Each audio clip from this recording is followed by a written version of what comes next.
Greetings and salutations. Thank you for lending an ear to the voice of the times this Monday, September 6, 2021.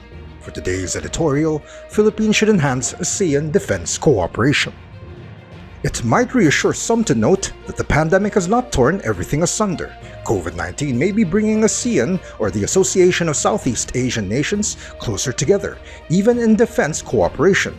Policymakers here should exploit that to advance our foreign policy and security interests. Last year, when the health crisis started, ASEAN defense ministers met in Vietnam. There, they issued a joint statement declaring an intent to join forces against COVID-19, as well as future medical and biological threats.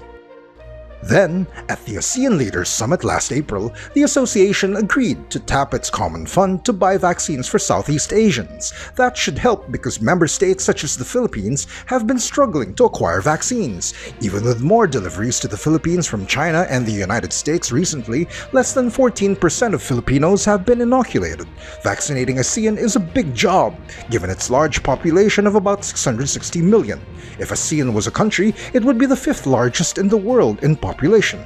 But to date, ASEAN defense forces have played only limited roles, mainly supporting medical frontliners within their respective borders.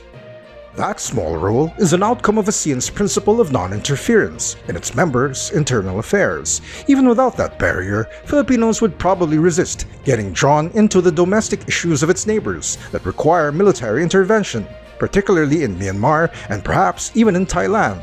Still, things and interests change over time. The pandemic has made collaboration a necessity. Could other common threats such as aggressive behavior in the region by China or by any other state push ASEAN to circle their wagons, so to speak?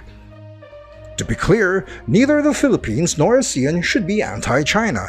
It is a vital economic and strategic partner for both, but regional collaboration could be enhanced on several fronts, including combating terrorism and transnational crimes, as well as climate change. Enhanced cooperation might also be possible in civil defense and disaster risk management. Of course, ASEAN has internal issues to resolve before defense cooperation becomes a reality. The territorial claims of the Philippines, for example, are not only contested by China, but also by Vietnam, Malaysia, and Brunei. Not never. For now, the option of forming a military alliance modeled after the North Atlantic Treaty Organization, or NATO, in Europe is highly unlikely.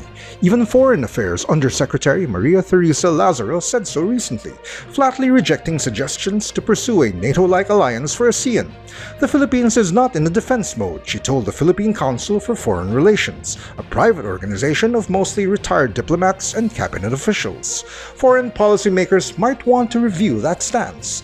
The Philippines will soon be in position to explore such ideas with the European Union, or EU, an ASEAN dialogue partner since 1977. In 2022, the Philippines will be the country coordinator for ASEAN-EU dialogue relations. Country coordinatorship is a rotating role, and the Philippines will have that assignment up to 2025. In an ASEAN-EU meeting last July, the Philippines enumerated the priority agenda for its upcoming role. Unsurprisingly, high on the list are COVID-19 and economic recovery. Also among the priority agenda is the dispute of some ASEAN member states with China. On regional security issues, the Philippines reiterated its commitment to the early conclusion of an effective and substantive code of conduct in the South China Sea that is consistent with international law, particularly the 1982 UNCLOS, or United Nations Convention on the Law of the Seas, according to a Department of Foreign Affairs statement. Clearly, the role assigned to the Philippines opens an opportunity to rebuild European ties, which was diminished since independence from Spain in 1898. The Philippine assignment is also a chance to learn from the EU, the most successful regional grouping in the world to date. ASEAN is unlikely to become exactly like the EU, but that does not mean that the Philippines and ASEAN have nothing to learn from the EU, particularly on multilateral defense cooperation.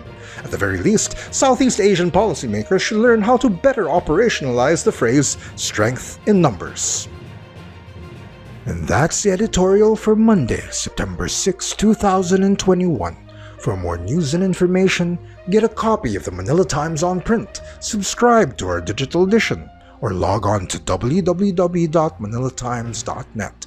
Follow us on Twitter, Facebook, and Instagram, and listen to The Voice of the Times.